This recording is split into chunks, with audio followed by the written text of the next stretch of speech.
3 दिन मोदी जी खिलाएंगे?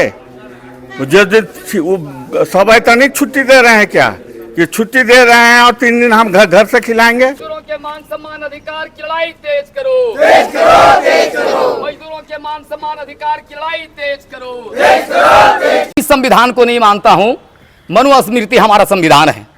फिर उन्होंने सत्ता के आते ही नारा दिया सर्वमेव जयते। तो सर्वमेव जयते मतलब श्रमिकों की जय हो। तो श्रमिकों की जय क्या होगी? हम लोगों ने देखा कि श्रमिकों की जय के बजाय उनका क्षय हो गया। श्रम कोड जो है श्रम कानूनों का निषेध है। हाँ। 44 श्रम कानून जिसके जरिए जो बना था इस देश में श्रमिकों का हित की रक्षा करने के लिए, उसको खत्म करके उसके जगह पर एक 4 गो झुनझुना थमा दिया गया है जिसमें कोई अधिकार नहीं है। यहाँ तक कि ट्रेड यूनियन बनाने के अधिकार से भी इस देश के मजदूर वर्ग का लगभग 70% लोग वंचित हो जाएंगे। किसानों की ही तरह केंद्र में शासित मोदी जी की सरकार इस बार मजदूरों के लिए, मजदूरों को गुलाम बनाने के लिए लेबर कानून को खत्म करके श्रम कोड ला रही है। और इस श्रम कोड का विरोध पूरे देश में मजदूर के अलग अलग यूनियन के द्वारा किया जा रहा है।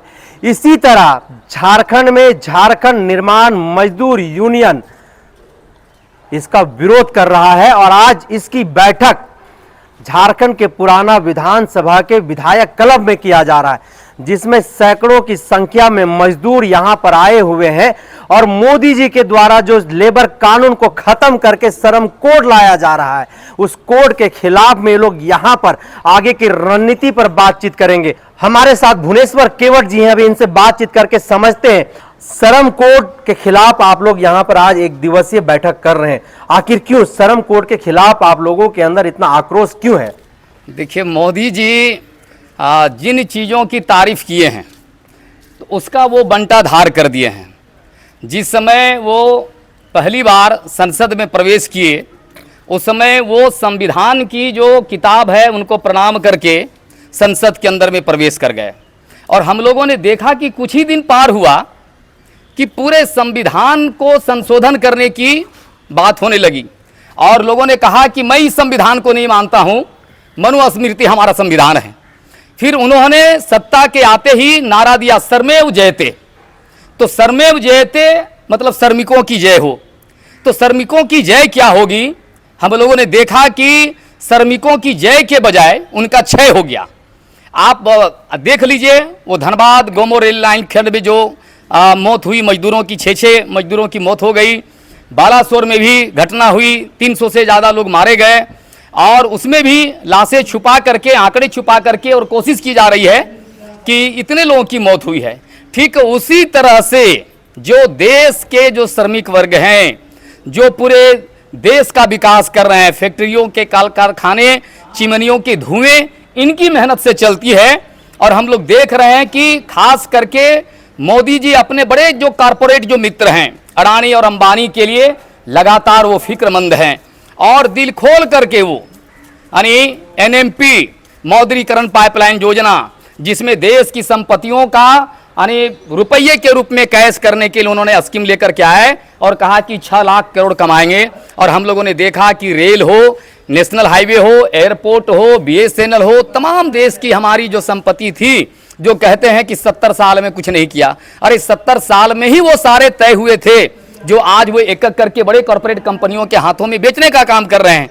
इसीलिए खास करके जो निर्माण सेक्टर के जो असंगठित क्षेत्र के मजदूर हैं, जो कोविड काल में सुर्खियों में रहा, लगातार दिन रात टीवी चैनल में उनकी न्यूज चलती गई, लेकिन जब संसद के अंदर में सवाल हुआ तो मोदी जी के पास कोई जवाब नहीं था। उन्होंने कहा कि हमारे पास उनके मौत के कोई आंकड़े नहीं हैं, इसीलिए हम मुआवजा दे नहीं सकते हैं।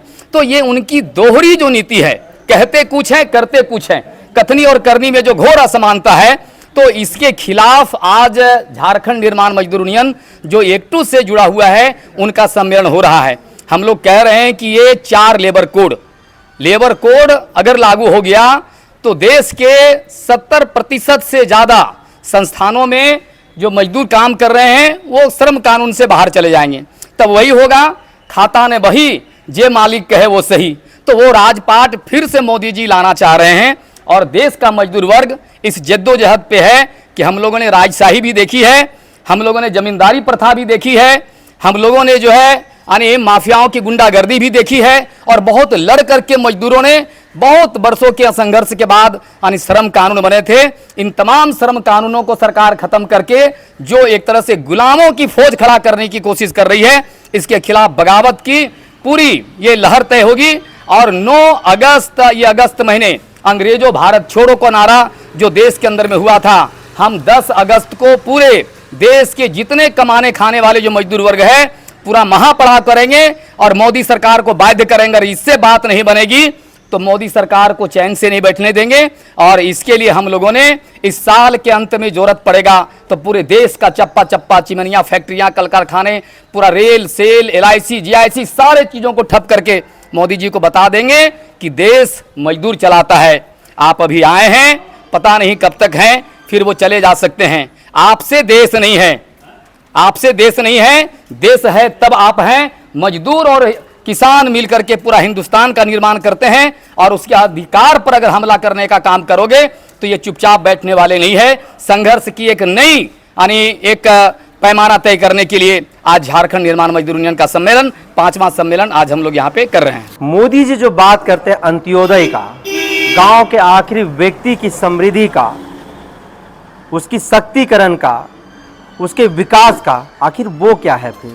अरे अंत्योदय की बात करते हैं, वो भिखमंगों की फौज खड़ा करना चाहते हैं। हम चाहते हैं कि जो अपने पैर पे, अपने ताकत पे, अपने बल पे जो यानी दुनिया का सृजन करने वाले हैं, निर्माण सिर्फ हम घर का निर्माण नहीं करते हैं, हम देश का भी निर्माण करते हैं। और इस तरह की जो ताकतवर जो ताकत है, जो देश के GDP से लेकर के देश के विकास में जिनकी सबसे ज़्यादा यानी भागीदारी है, और आप वो अंत्योदय की बात करके कह रहे हैं वो भिखमंगों की फौज, आप अनुदान देंगे? आप अनुदान देने वाले कौन होते हैं? हम अनुदान नहीं चाहिए, हमको पूरा हमारा मजदूर कानून का जो अधिकार है हम अधिकार लेंगे, अधिकार की बात करेंगे और आपकी कैंची वहां नहीं चलने देंगे। अंत्योदय की बात करके आप जिस तरह से यानी श्रम कानून का संशोधन कर रहे हैं, आप कह रहे हैं कि ये जो सामाजिक सुरक्षा जो कानून था कि अगर कोई कंपनियां पालन नहीं करेगी तो उस पर कानूनी कार्रवाई होगी, उसको जेल तक जाना पड़ेगा। आपने तय कर लिया कि जिस फैक्ट्री में जिंदगी भर लोग काम करेंगे और सामाजिक सुरक्षा के लिए वो जवाबदेह नहीं है। इसका मतलब क्या हुआ कि आप ऐसे चिटफंड कंपनियों के हाथों में उसकी जिंदगी भर की कमाई छोड़ देना चाहते हैं। वो भुगतान करेंगे कि नहीं करेंगे उसको कोई देखरेख करने वाले नहीं है। पहले पुराने जमाने में होता था खाता ना वही जो मालिक कहे वो सही, तो वो अंधेर गर्दी का राज अब हम लोग चलने नहीं देंगे और वो अंत्योदय नहीं। तो 2024 में देश के मजदूर किस तरफ होंगे? हम लोगों ने, किसानों ने तो अपना ऐलान कर दिया है। खैर गनीमत हुआ कि उन्होंने समय से पहले समझौता कर लिया। कल तक वो कहते थे कि किसान नहीं हैं, व्यापारी हैं, दलाल हैं, माफिया हैं, लेकिन वीर देखिएगा कि वही कह रहे हैं कि वो किसान हैं और किसानों के सवाल जायज हैं और उसके सवालों पर सरकार ने समझौता किया। किसानों के साथ ही मजदूरों के सवाल पे मजदूरों का आंदोलन स्टार्ट हुआ था और उस समय भी हम मजदूर ने कहा था कि हमको यानी श्रम कोड नहीं चाहिए, हमको श्रम कानून चाहिए जो मजदूरों ने अपने लड़ करके मेहनत से बनाया था, जो मिनिमम वेज का कानून है, जो सामाजिक सुरक्षा का कानून है, जो हमारे सेफ्टी का कानून है। ये तमाम कानूनों को अगर आप खत्म कर देंगे और आप चाहेंगे कि कोई रबर स्टाम्प की तरह मजदूर काम करेंगे तो इस बार 24 की जो नज़ाकत है हम लोगों ने तय किया है कि मजदूरों के अंदर में जिस तरह से आप फूट पैदा करने की कोशिश कर रहे हैं, धर्म और जाति की राजनीति, संप्रदाय की राजनीति ये फैला करके नफरत और हिंसा को जो बीज बोने का काम कर रहे हैं मजदूरों के अंदर में, हमने उसके असली चरित्र को पहचान लिया है और हम लोगों ने तय किया है कि देश को बांटने वाली सरकार को देश से इस बार विदा करना है। यही इस बार की तैयारी हमारी चल रही है। तो फिर मोदी जी जो फायदा गिना रहे हैं कि मजदूरों को हफ्ते में 3 दिन का छुट्टी होगा, 4 ही दिन काम करना पड़ेगा, 8 घंटा की जगह पर केवल 12 घंटा ही काम करना है। अरे भाई हम कह रहे हैं कि जो प्रोजेक्ट बिल्डिंग में काम कर रहे हैं, जो सेंट्रल गवर्नमेंट के अस्पतालों में जो असंगठित मजदूर जो काम कर रहे हैं, जो उनके केंद्रीय सचिवालय में काम कर रहे हैं, उनको जो 24 छुट्टियां हैं वो तो कम से कम दे दें। उनको संडे तक की छुट्टी नहीं मिलती है। उनको जो राष्ट्रीय जो पर्व है 15 अगस्त, 2 अक्टूबर, 26 जनवरी, गणतंत्र दिवस, इनकी छुट्टियां नहीं मिलती है। तो उनके कहने भर से केवल मन बहलाने के लिए गालिब ख्याल अच्छा है तो वो अपनी मन को बहला लें। बहुत मन की बात भी करते हैं, तो मन की बात सुनते सुनते हम लोग उब गए हैं। अब काम की बात की जरूरत है और हम काम करने वाले लोग काम की बात कर रहे हैं। और ये लफबाजी करना बंद करें, महंगाई कम करें जो मजदूरों के लिए है। जो यानी हिंदू लोग भी बहुसंख्यक आबादी जो यानी राशन यूज करते हैं, जो उनके सब्सिडी जो गैस का जो दाम है उसको कम करे, और ये तमाम चीज़ों को नहीं करके और खाली आप उठपटांग जो है लफबाजी झाड़ेंगे तो हम लोगों ने तो 2 बार जिता दिया, 2 बार जिता करके आफत झेल रहे हैं। अब तीसरी बार बहुतों धोखा खाए हैं, अब ना धोखा खाएंगे। मजदूरों से गद्दारी करने वालों को इस बार सबक सिखाएंगे। साफ तौर पर इन लोगों का कहना है कि मजदूरों के साथ धोखा करने वाली पार्टी को कभी भी हम अब 2024 में सत्ता में नहीं आने देंगे और किसानों की तर्ज पर अब पूरे देश में हम लोग आंदोलन करेंगे और 2024 में मोदी जी के सरकार को सत्ता से बेदखल करने का काम करेंगे।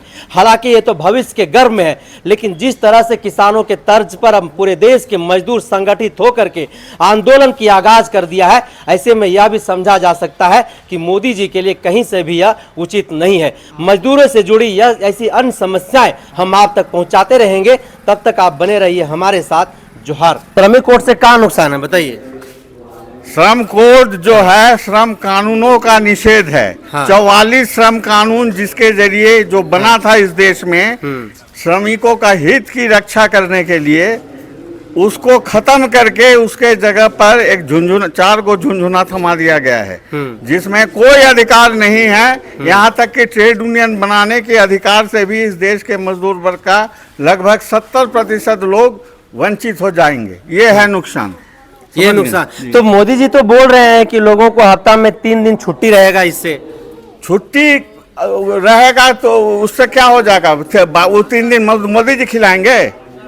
जो सब इतनी छुट्टी दे रहे हैं क्या कि छुट्टी दे रहे हैं और 3 दिन हम घर से खिलाएंगे? ये बोल रहे हैं, है पता आपको पास? तो बोल तो है मोदी जी। कोई जरूरी नहीं है छुट्टी का। छुट्टी का मांग मजदूरों ने नहीं किया। मजदूर का जो मांग है उस मांग पर अमल करे सरकार। अपने तरफ से बहादुरी दिखाने के बजाय मजदूर लोग जो मांग कर रहे हैं उस मांग को पूरा करे, उसको बहाल करे। तो मोदी जी मजदूरों को गुलाम बनाना चाह रहे हैं? जी, इसमें कोई दो राय नहीं है। वो गुलाम बनाने के रास्ते में ही जा रहे हैं। और आपकी जानकारी के लिए देश के अंदर में तो मजदूरों का गुलाम बना ही रहे हैं। एक अंतर्राष्ट्रीय श्रम संगठन है जिसका सिग्नेटरी भारत सरकार आज़ादी के बाद से ही बना हुआ है। उसके तमाम जो रिकमेंडेशंस हैं, अनुशंसा है, उस सब का धजिया उड़ा रहे हैं। इसलिए वो कुल मिला के एक चर्चित रूप से मजदूर विरोधी सत्ता चला रहे हैं। सरकार ये कह रही है कि जो कोड हम लोग लेकर के आ रहे हैं मजदूरों के लिए, उस कोड से मजदूरों को फायदा होगा। फायदा ऐसे होगा कि अगर किसी के साथ कोई अप्रिय घटना घट जाती है तो पहले लोगों को PATA के माध्यम से सहयोग नहीं मिलता था। अब 3 दिन छुट्टी भी रहेगा, अवकाश रहेगा। हाँ, तब एक तरफ ये बात भी सरकार कह रही है कि 8 घंटा के जगह पर 12 घंटा लोगों को काम करना पड़ेगा। और ये पुरानी मांग है, सरकार कह रही है।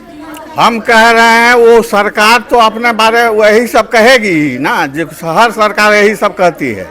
अपना जो नीति है उसके विज्ञापन देने के लिए वो तरह तरह से लोगों को भ्रमित करते हैं। हम कह रहे हैं आंकड़ों में जाइए, तथ्यों में जाइए।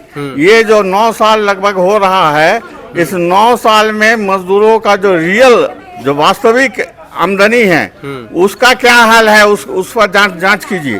अगर सच्चाई का पता लगाना हो तो ये पता चलेगा कि पिछले 9 साल में जब से मोदी जी सत्ता में आसीन है तब से मोदी जी मजदूरों का जो वास्तविक आमदनी है, समझ गए, वो लगभग उसमें 20%, 30-25% तक का क्षरण हुआ है। जबकि जो जिनके लिए मोदी जी ये सब कर रहे हैं वो है अदानी अंबानी। वो जो है उनका आमदनी जो है वो छलांग लगा करके लाख से अरबों खरबों में उनका आमदनी बढ़ रहा है। तो ये है यथार्थ सच्चाई, ये है। अब मोदी जी अपने बारे क्या कर रहे हैं, कह रहे हैं, इससे मोदी जी का जांच नहीं किया जाएगा। मोदी जी का जांच होगा कि मोदी जी के काम का परिणाम क्या निकला है। महंगाई जो बढ़ रही है, आपको पता है, जो न्यूनतम मजदूरी, एक तो न्यूनतम मजदूरी ही लोगों को नहीं मिल रही है। अगर न्यूनतम मजदूरी मिल भी जाए तो इस महंगाई से निपटने के लिए वो बिल्कुल नाकाफी है वो मजदूरी। और उसमें भी कई मामले में दिखाई जाता है कि काम करवाने के बाद जो ठेकेदार लोग हैं, बिल्डर लोग हैं, ये मजदूरी देते नहीं।